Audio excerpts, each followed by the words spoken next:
Assalamualaikum warahmatullahi wabarakatuh. Apa kabar anak-anakku? Ustadz selalu berdoa mudah-mudahan kalian tetap sehat dan dalam lindungan Allah Subhanahu wa taala.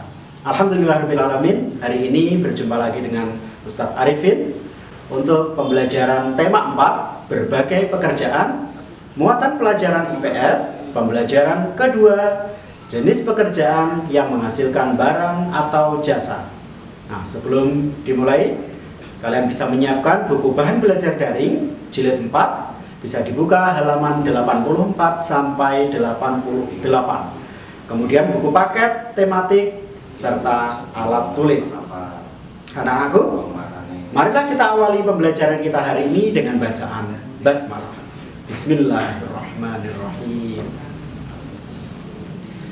Baik, yang kita pelajari hari ini adalah yang pertama, supaya kalian semua dapat mengidentifikasi jenis kegiatan ekonomi dan pekerjaan di lingkungan tempat tinggalmu. Kemudian yang kedua yang akan kita pelajari hari ini adalah kalian bisa mengidentifikasi jenis pekerjaan yang menghasilkan barang atau jasa. Nah, untuk kata kunci kegiatan belajar kita hari ini adalah jenis pekerjaan, barang, dan jasa. Nah, kita masuk pada pembahasan yang pertama, berbagai jenis pekerjaan di lingkungan sekitar. Nah, Ustadz akan mencontohkan beberapa jenis pekerjaan di lingkungan sekitar kita. Yang pertama adalah bidang perdagangan. Nah, misalnya penjual sayur, tentunya di situ para pedagang sayuran ya. Kemudian yang kedua, kegiatan menjual buku, pedagang buku ya. Nah, ini gambarnya. Kemudian yang kedua adalah pekerjaan di bidang jasa. Contohnya adalah servis elektronik. Di situ pekerjaannya dinamakan sebagai teknisi. Nah, contohnya ini ya, ada jasa servis alat-alat elektronik ya. Kemudian yang kedua adalah jasa memandu wisata. Nah, pekerjaannya dinamakan guide atau pemandu wisata. Kemudian yang ketiga adalah jenis pekerjaan di bidang pertanian atau perkebunan. Nah, misalnya kegiatan menanam padi. Petani ini biasanya ya. Nah, ini gambar menanam padi secara tradisional, biasanya di desa-desa masih dengan cara tradisional seperti ini ya, bersama-sama. Kemudian menanam jagung. Nah, ini gambar jagung. Petani juga ya, atau pekebun. Kemudian yang berikutnya, yang keempat adalah di bidang peternakan. Nah, memelihara sapi, ini peternak ini ya. Nah, ini peternak sapi. Ini gambarnya ya, peternak sapi. Kemudian yang kelima adalah pertambangan. Misalnya kegiatan menambang pasir, ya ini para penambang di lereng gunung biasanya ini ya, dilakukan di lereng gunung.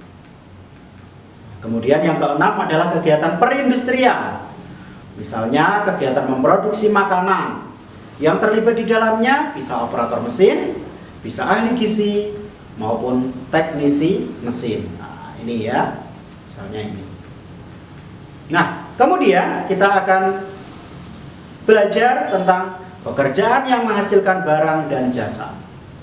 Yang pertama, hasil kegiatan ekonomi dapat dinikmati oleh masyarakat luas melalui proses jual beli. Proses jual beli adalah pertukaran uang dengan barang atau jasa. Contoh jual beli barang, misalnya barang-barang konsumsi seperti sembako atau 9 bahan pokok, meliputi beras, gula pasir, daging, minyak goreng, telur, susu, jagung, minyak tanah atau gas LPG. Nah, selain barang, jual beli juga bisa dilakukan untuk jasa.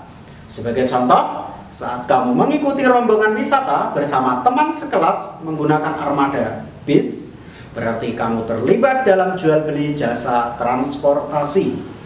Atau misalnya kamu mengikuti les musik, nah berarti kamu membeli jasa pendidikan. Nah, Kemudian kita akan belajar pekerjaan yang menghasilkan barang. Nah, misalnya yang pertama adalah nelayan. Ini ya, kemudian pengrajin gerabah. Ini ada petani. Kemudian ada peternak. Nah, berikutnya adalah pekerjaan yang menghasilkan jasa. Contohnya guru, seperti Ustadz ini ya, pilot, dokter. Kemudian ada arsitek. Nah, ini ya. Nah, baik anak-anakku, kita akan masuk pada aktivitas siswa. Nah, untuk aktivitas siswa, silakan nanti kalian bisa mengerjakan di buku bahan belajar daring. Ini ya, kamu bisa mengisi tabel di bawah ini dengan jawaban yang tepat. Misalnya yang nomor 1 itu jenis pekerjaan nelayan. Nah, nelayan itu menghasilkan barang atau jasa. Nanti kamu beri tanda centang atau contreng ya. Kemudian pekerjaan yang dilakukan itu apa? Nelayan itu pekerjaannya yang dilakukan apa? Nah, silakan diisi 1 sampai 10. Setelah selesai, nah, kalian bisa mengerjakan latihan soal pengayaan di halaman berikutnya ya. Kemudian setelah selesai mengerjakan latihan soal pengayaan, kamu bisa mengisi lembar capaian pemahaman materi atau LCPM. Nah, baik anak-anakku, itu untuk materi pembelajaran kita hari ini. Mudah-mudahan kalian semua sukses belajar hari ini. Dan apabila masih ada materi yang kalian merasa sulit, silakan bisa membaca referensi yang ada atau bisa berdiskusi dengan keluargamu di rumah. Terima kasih. Mari kita akhiri kegiatan belajar kita hari ini dengan bacaan hamdalah. Alhamdulillahirabbil alamin. Wassalamualaikum warahmatullahi wabarakatuh.